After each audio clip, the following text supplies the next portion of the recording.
আগামী বছরই শুরু হতে যাচ্ছে ক্রিকেট দুনিয়ার শ্রেষ্ঠত্বের লড়াই টি-20 বিশ্বকাপ 2026। বিশ্বকাপে এবার ভাগ্য যেন কিছুটা বাংলাদেশ দলের পক্ষে। আফগানিস্তানকে হোয়াইট ওয়াশ করে এসেই টাইগাররা পেয়েছে এমন এক গ্রুপ যেটিকে অনেক বিশেষজ্ঞই বলছেন সবচেয়ে সহজ গ্রুপ।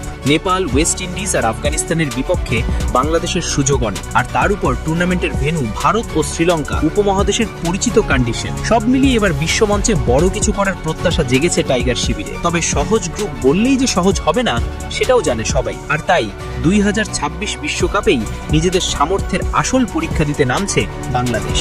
টি-20তে আফগানিস্তানের মতো শক্তিশালী দলকে হোয়াইট ওয়াশ করে আসার পর বাংলাদেশ দলের মনোবল এখন তুঙ্গে, আর সেই সময়েই ঘোষণা হয়েছে 2026 টি-20 বিশ্বকাপের গ্রুপিং।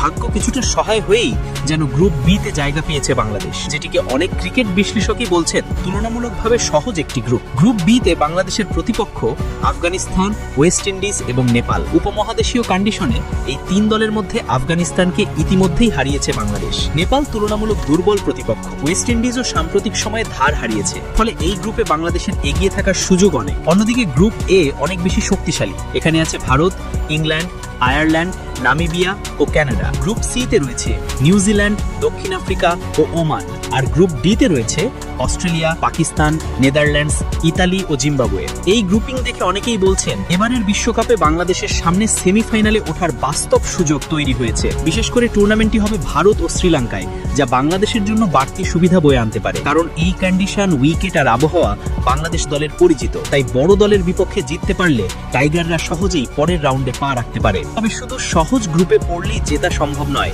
এটাও ভালোভাবেই জানে দল। বিশেষ করে ওয়েস্ট ইন্ডিজের বিপক্ষে ম্যাচগুলোই হতে পারে টুর্নামেন্টে বাংলাদেশের জন্য সবচেয়ে বড় পরীক্ষা। 2026 সালের এই টি-20 বিশ্বকাপে অংশ নেবে মোট 20টি দল। 5টি করে দল থাকবে 4টি গ্রুপে, সব মিলিয়ে হবে 55টি ম্যাচ। টুর্নামেন্ট শুরু হবে আগামী 7 ফেব্রুয়ারি এবং চলবে 8 মার্চ পর্যন্ত। গ্রুপ পর্ব শেষে প্রতিটি গ্রুপ থেকে সেরা 2 দল যাবে সুপার 8-এ। সেখান থেকে সেমিফাইনাল ও ফাইনালের পথ তৈরি হবে। বিশ্বকাপকে সামনে রেখে বাংলাদেশের টিম ম্যানেজমেন্ট ইতিমধ্যেই চোখ রাখছে দলে। আফগানিস্তান সিরিজে যেমন ভালো পারফর্ম করেছে তরুণরা, সেই ধারাবাহিকতাই বিশ্বকাপে ধরে রাখতে হবে। ব্যাটিং ও বোলিং দুই বিভাগেই ধারাবাহিক পারফরমেন্সই হতে পারে বাংলাদেশের বড় ভরসা।